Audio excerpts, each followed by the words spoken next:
एक ऐसी भारतीय महिला जो किसी परिचय के मोहताज नहीं है, जिन्होंने न सिर्फ देश में बल्कि पूरी दुनिया पर अपना नाम का झंडा गाड़ा है।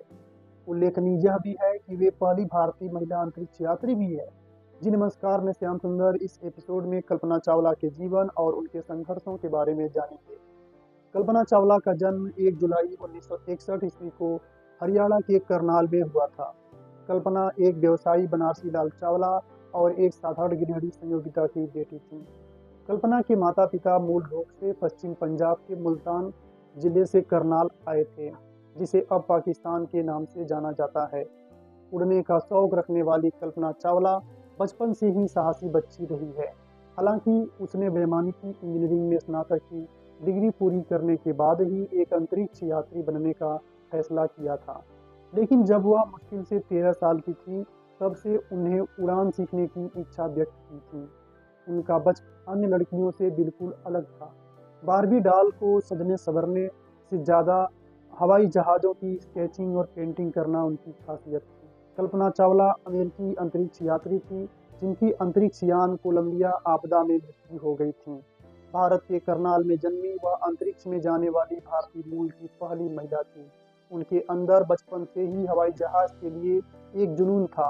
पंजाब विश्वविद्यालय से इंजीनियरिंग की डिग्री हासिल करने के बाद वह 20 साल की उम्र में अमेरिका चली गई। वहां उन्होंने एरोस्पेस इंजीनियरिंग में मास्टर्स और पीएचडी की थी। इसके बाद वह नासा में शामिल हो गई और उन्होंने एक शोधकर्ता के रूप में अपना करियर शुरू किया। उन्होंने पहले एम्स रिसर्च सेंटर और फिर ओवरसेट मेथड्स इंक में विभिन्न विषयों पर काम किया। सन 1991 में अमेरिका नागरिक बनने के बाद उन्होंने नासा अंतरिक्ष यात्री कोर के लिए आवेदन किया, जिसके बाद वह मार्च 1995 में संगठन में शामिल हो गई। मई 1997 में वह अपने पहले अंतरिक्ष मिशन पर गई। उन्होंने स्पेस शटल कोलंबिया की उड़ान STS-87 में 15 दिनों की यात्रा की। 2003 में उन्होंने एक बार फिर से अंतरिक्ष शटल कोलंबिया की उड़ान STS-107 पर सवार अंतरिक्ष में यात्रा की और लगभग 16 दिनों तक अंतरिक्ष में रही। उनकी 40 वर्ष की आयु में मृत्यु हो गई थी, जब स्पेस शटल कोलंबिया लैंडिंग से 16 मिनट पहले टेक्सास में विघटित हो गया। कल्पना चावला भारत में अपनी प्राथमिक और माध्यमिक शिक्षा करनाल के टैगोर बाल निकेतन सीनियर सेकेंडरी स्कूल से की थी। कल्पना चावला के नासा की अंतरिक्ष यात्री बनने के बाद नासा ने स्कूल को समर स्पेस एक्सपीरियंस प्रोग्राम में भाग लेने के लिए प्रोत्साहित किया।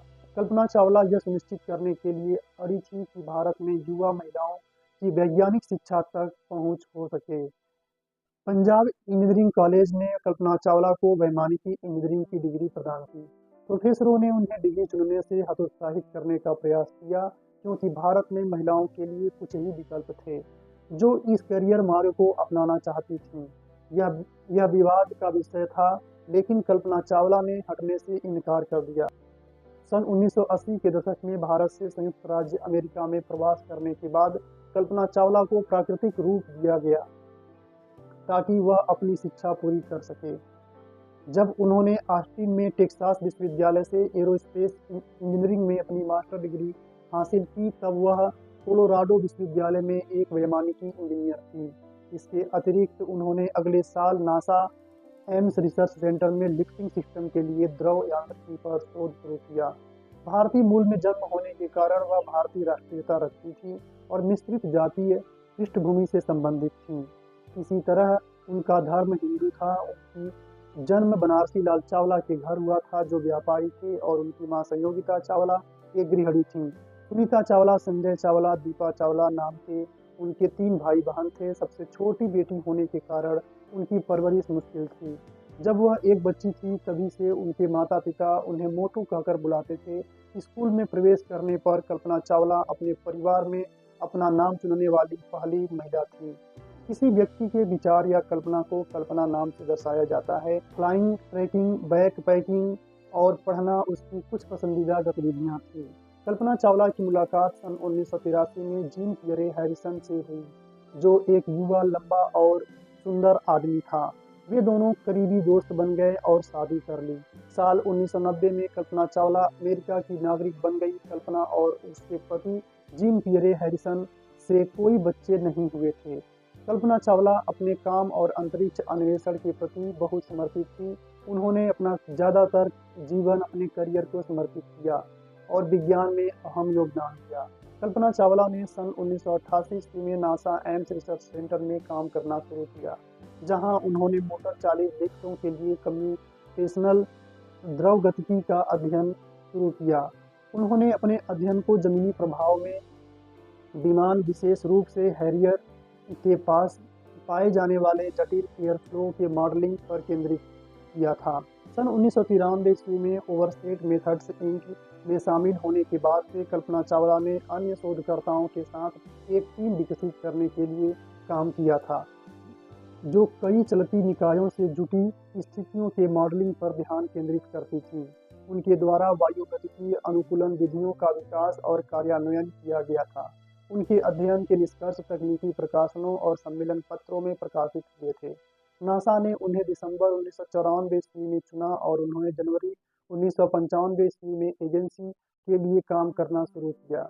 मार्च 1995 ईस्वी में जब अंतरिक्ष यात्रियों का 15वां समूह बनाया गया था, तब एक अंतरिक्ष यात्री की भूमिका के लिए एक उम्मीदवार के रूप में उनका नाम जॉनसन स्पेस सेंटर के ध्यान में लाया गया था। एस्ट्रोनॉट ऑफिस, ईवीए, रोबोटिक्स और कंप्यूटर ब्रांच क्रू रिप्रेजेंटेटिव बनने के लिए उन्हें 1 साल का प्रशिक्षण पूरा करना था। यहीं पर उन्होंने अंतरिक्ष शटल के लिए सॉफ्टवेयर का मूल्यांकन किया और रोबोटिक्स सिचुएशन अवेयरनेस डिस्प्ले के साथ काम किया। नवंबर 1997 में कल्पना चावला को STS-87 पर अंतरिक्ष यान कोलंबिया की कक्षा में जाने का पहला मौका मिला। 1 महीने से भी कम समय में शटल द्वारा पृथ्वी की 252 परिक्रमाएं पूरी की गई।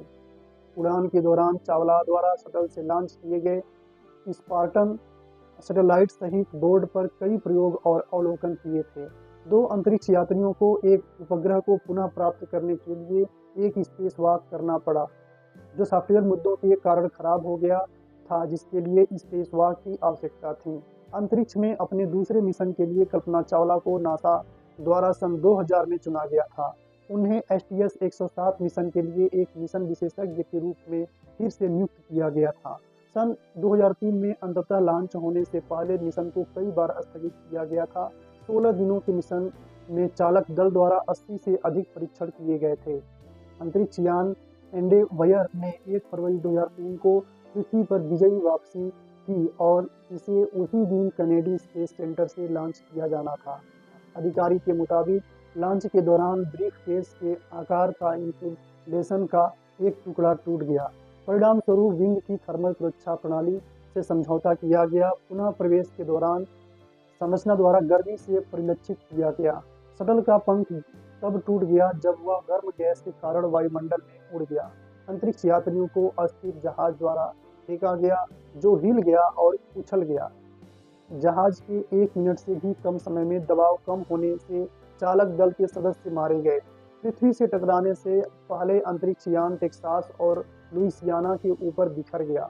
1986 के चैलेंजर आपदा के बाद यह दूसरी महत्वपूर्ण आपदा थी। चालक दल के सभी 7 सदस्य मारे गए। हसबैंड और क्लार्क के अलावा इलान रेमन और डेविड ब्राउन भी कलाकारों का हिस्सा थे, जैसे कि माइकल एंडरसन, विलियम मैकफूल और कल्पना चावला थे। अपनी 2 यात्राओं के दौरान चावला ने अंतरिक्ष में 30 दिन, 14 घंटे और 54 मिनट बिताए। जब वह अपनी पहली अंतरिक्ष उड़ान के बाद पृथ्वी पर लौटी तो उसने टिप्पणी की, जब आप सितारों और ब्रह्मांड को देखते हैं तो आप सौर मंडल के सदस्य की तरह महसूस करते हैं। सन 2000 ईस्वी में कल्पना चावला को स्पेस शटल कोलंबिया के अंतिम उड़ान STS-107 के लिए एक मिशन विशेषज्ञ के रूप में चुना गया था। यह वैज्ञानिक मिशन था और इसमें एक छोटी प्रयोगशाला शामिल थी, जिसे स्पेस हब नाम दिया गया था। प्रयोगशाला की लंबाई 7 मीटर, चौड़ाई 5 मीटर और ऊंचाई 4 मीटर थी। प्रारंभ में यह योजना बनाई गई थी कि मिशन 11 जनवरी 2001 को उड़ान भरेगा, लेकिन तकनीकी समस्याओं और शेड्यूलिंग विरोधों के कारण 18 बार विलंबित हुआ था। आखिरकार इसे 16 जनवरी 2003 को कनेडी स्पेस सेंटर के LC-39A से लॉन्च किया गया था, लेकिन लॉन्चिंग बिना किसी अड़चन के नहीं थी। लॉन्च के 81.7 सेकेंड बाद स्पेस शटल के बाहरी टैंक के फोम इंसुलेशन का एक टुकड़ा टूट गया और ऑर्बिटर के बाएं पंख से टकराकर, जिससे यह काफी क्षतिग्रस्त हो गया। उस समय STS 107 लगभग 65,600 फीट की ऊंचाई पर था, जो 1650 मील प्रति घंटे की गति से यात्रा कर रहा था। अंतरिक्ष यान 15 दिन 22 घंटे 20 मिनट 32 सेकंड तक अंतरिक्ष में रहा। इस अवधि के दौरान मिशन के चालक दल ने 2 वैकल्पिक पारियों में 24 घंटे काम किया। लगभग 80 प्रयोग किए, न केवल अंतरिक्ष विज्ञान पर ध्यान केंद्रित किया बल्कि अंतरिक्ष यात्रियों के स्वास्थ्य और सुरक्षा पर भी ध्यान केंद्रित किया। अंतरिक्ष में एक सफल यात्रा के बाद STS 107 ने 1 फरवरी 2003 को पृथ्वी के वायुमंडल में फिर से प्रवेश किया, लेकिन चालक दल कभी घर नहीं पहुंचा, क्योंकि केनेडी स्पेस सेंटर में निर्धारित लैंडिंग से 16 मिनट पहले अंतरिक्ष यान टेक्सास के ऊपर बिखर गया, जिससे प्रत्येक की मौत हो गई। हादसे के बाद कल्पना के पति उनकी आत्मकथा लिखी, जिसका नाम है एड्ज ऑफ टाइम, और वे एक शांत जीवन जी रहे हैं। वीडियो को लाइक, शेयर और सब्सक्राइब कर दीजिए। बहुत बहुत धन्यवाद।